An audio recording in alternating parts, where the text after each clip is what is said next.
Pregnancy week 37। तो mommies अब आपको हम कहेंगे फुल टर्म, यानी कि अब आपका बेबी दुनिया में आ जाए तो वो अच्छे से सर्वाइव कर सकता है। इस समय जो बेबी का वजन है वो है 2.8 से 3 kg के बीच में, और उसकी जो लंबाई है वो है 48 to 49 सेंटीमीटर।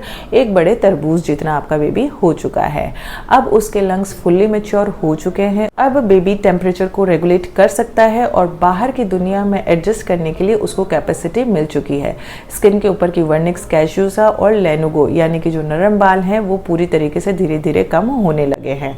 मदर में जो चेंजेस होंगे वो वही जो मैंने पिछली रील में बताया था कि लाइटनिंग या ड्रॉपिंग हो जाती है, यूरिन बार बार जाना पड़ सकता है। लेकिन इस वीक में अगर आपको म्यूकस प्लग डिस्चार्ज होता है, यानी कि आपको चिकना पानी आता है और बहुत ज़्यादा है, या फिर आपको ब्लडी डिस्चार्ज है यानी कि शो है, तो आपको अपने डॉक्टर के पास तुरंत जाने की ज़रूरत है। पैरों में क्रैम्प्स और बैकएक ये ज़्यादा कॉमन होते हैं।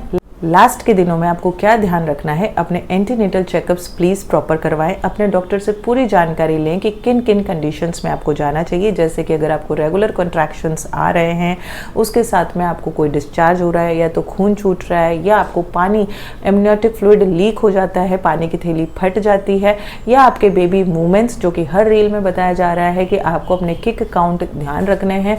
तो अगर बेबी मूवमेंट्स कम हो जाएं तो ये कुछ कंडीशंस हैं जिनमें आपको अपनी इमरजेंसी कॉन्टैक्ट लिस्ट ध्यान रखनी है, और कॉन्टैक्ट ना भी हो पाए तो प्लीज़ अपने हॉस्पिटल में ज़रूर पहुंचिए और टाइम से पहुंचिए। हाई रिस्क पेशेंट जैसे कि बीपी, डायबिटीज़ या जिनका प्रीवियस सी सेक्शन है, उनके लिए 37 वीक एक क्रिटिकल वीक होता है। इस टाइम पे आपके डॉक्टर्स अगर इलेक्टिव सिजेरियन है तो वो प्लान कर सकते हैं। तो 37th वीक आपके लिए ऑफिशियली फुल टर्म वीक है। ये वक्त है जब आप अपने नन्हे मेहमान से कभी भी मिल सकते हैं। तो ये वक्त अब डर और चिंता को छोड़कर है एक्साइटमेंट और पॉजिटिविटी का, क्योंकि अब आपको अपने बच्चे से मिलने के लिए टाइम जो है बहुत कम रह गया है। Thank you.